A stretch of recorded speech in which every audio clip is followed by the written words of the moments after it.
Salam ibu bapak, saudara-saudari. Saya berharap dan berdoa kiranya ibu bapak, saudara-saudari dalam keadaan baik-baik dan sehat-sehat saja.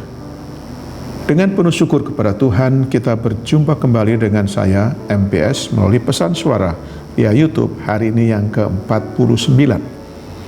Renungan kita hari ini dari Yosua 1 ayat yang ke-9 yang berkata demikian. Bukankah telah kuperintahkan kepadamu, kuatkan dan teguhkanlah hatimu, janganlah kecut dan tawar hati, sebab Tuhan Allahmu menyertai engkau kemanapun engkau pergi. Tema renungan kita hari ini adalah Tuhan Allahmu menyertai engkau. Saudaraku, apa yang terpikir saat kita membuka mata di pagi hari, senyum yang lebar karena menemukan penyertaan Tuhan di hari yang baru, ataukah malah menarik nafas panjang menjadi lelah sebelum menapakinya karena lelah dengan rutinitas ataupun adanya masalah berat yang harus kita hadapi. Ketika kita tidak menyadari akan keberadaan Tuhan dan penyertaannya di sepanjang jalan hidup kita, maka kita bisa menjadi tawar hati dan merasa kecil dan lemah. Itu sebabnya yang perlu kita lakukan adalah mengendalikan pikiran kita. Jangan menerima beban yang tidak perlu dan mengikatkan diri pada janji penyertaannya yang pasti. Amsal 24 ayat ke-10 berkata, jika engkau tawar hati pada masa kesesakan, kecillah kekuatanmu. Itu sebabnya mengapa Tuhan memberi perintah kepada Yosua di zaman dulu dan kita yang hidup di zaman sekarang, agar kita menguatkan dan meneguhkan hati, karena ada Dia, yaitu Tuhan, yang menyertai kemanapun kita melangkah dan kita tidak menjadi kecut dan tawar hati. Dalam 2 Korintus 10 ayat 5 mengajarkan kita demikian. Kami mematahkan setiap siasat orang dan merubuhkan setiap kubu yang dibangun oleh keangkuhan manusia untuk menentang pengenalan akan Allah. Kami menawan segala pikiran dan menaklukkannya kepada Kristus. Ada banyak permainan ataupun peperangan dalam benak kita yang bisa membawa kekalahan dalam hidup ini. Jika kita tidak tanggulangi, bagian kita adalah menawan siasat pikiran kita dan merubuhkan setiap pengertian manusia kita. Karena itu hanya menentang pengenalan akan Allah, dan semua itu akan menghalangi pekerjaan Tuhan dalam hidup kita. Maka tawanan dan tundukkan pikiran kita kepada pikiran Kristus. Lepaskan ketakutan dan kegelisahan kita, karena penyertaannya sempurna, dan itu berarti selalu ada mujizat di setiap langkah kita.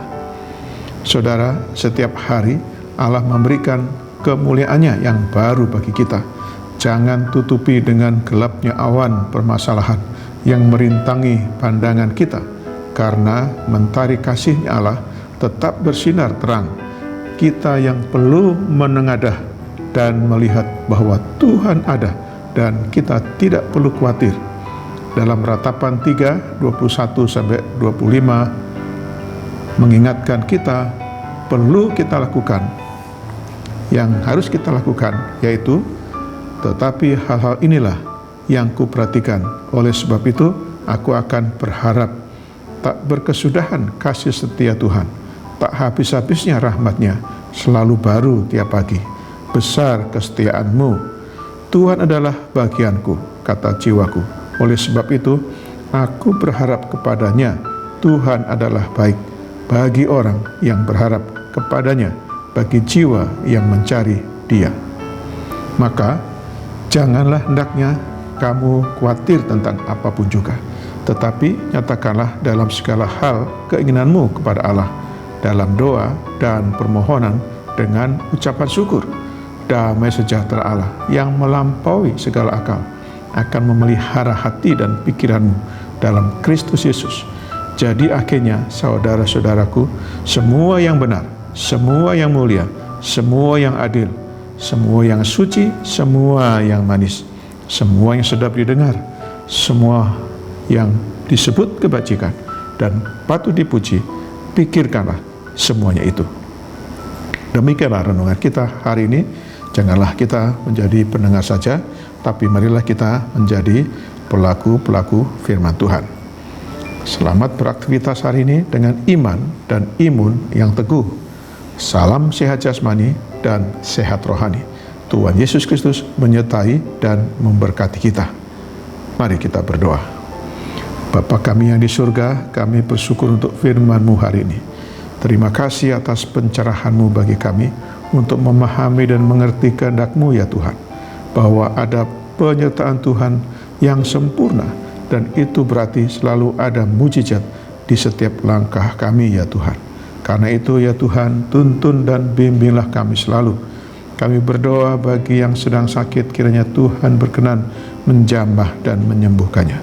Kami berdoa bagi yang sedang bergumul dengan berbagai masalah kehidupan, kiranya Tuhan tolong dan memberikan jalan keluar. Berkatilah seluruh aktivitas kami hari ini ya Tuhan. Dalam nama Tuhan Yesus yang telah mengajarkan, kami berdoa. Bapa kami yang di surga, dikuduskanlah nama-Mu, datanglah kerajaan-Mu, jadilah kehendak-Mu di bumi seperti di surga. Berikanlah kami pada hari ini makanan kami yang secukupnya, dan ampunilah kami akan kesalahan kami, seperti kami juga mengampuni orang yang bersalah kepada kami. Dan janganlah membawa kami ke dalam pencobaan, tetapi lepaskanlah kami daripada yang jahat, karena Engkaulah yang punya kerajaan dan kuasa dan kemuliaan sampai selama-lamanya. Sekarang terimalah berkat dari Tuhan. Tuhan memberkati engkau dan melindungi engkau. Tuhan menyinari engkau dengan wajah-Nya dan memberi engkau kasih karunia. Tuhan menghadapkan wajah-Nya kepadamu dan memberi engkau damai sejahtera. Berkat anugerah dari Bapa Surgawi, cinta kasih karunia Tuhan Yesus Kristus dalam persekutuan dan penghiburan dari Roh Kudus menyertai kita semua dari saat ini sampai selama-lamanya. Amin. Sampai jumpa.